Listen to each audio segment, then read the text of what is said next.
In a year that will be packed with political and legal significance, there's a new date to watch. March 4th, 2024, the day before Super Tuesday.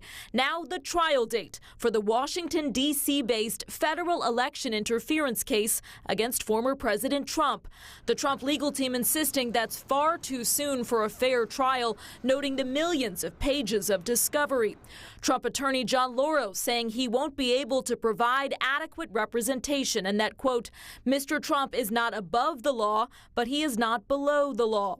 The former president on social media slamming the mid-campaign timing and vowing to appeal. The defense had asked to push the trial to April 2026 after the presidential election, but U.S. District Judge Tanya Chutkan flatly rejected that, noting, quote, setting a trial does not depend and should not depend on a defendant's personal and professional obligations. The judge and legal analysts emphasizing the Trump team is already familiar with the evidence.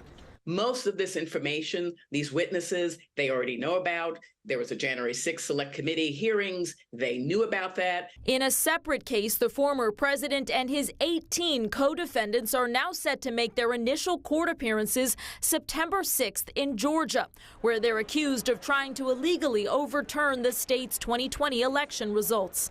One of the defendants, former White House Chief of Staff Mark Meadows, taking the stand today as he seeks to move his case to federal court, arguing he was acting within the scope of his duties as a federal employee. At least one member of the Trump legal team watching on as they weigh whether to make the same move. In Washington, Alice Barr, NBC News. Back here in federal court, the judge today said the public has an interest in the fair and timely administration of justice. Prosecutors had argued that was especially true in this case, where the former president is accused of trying to subvert the will of the voters in the last presidential election before they head to the polls again.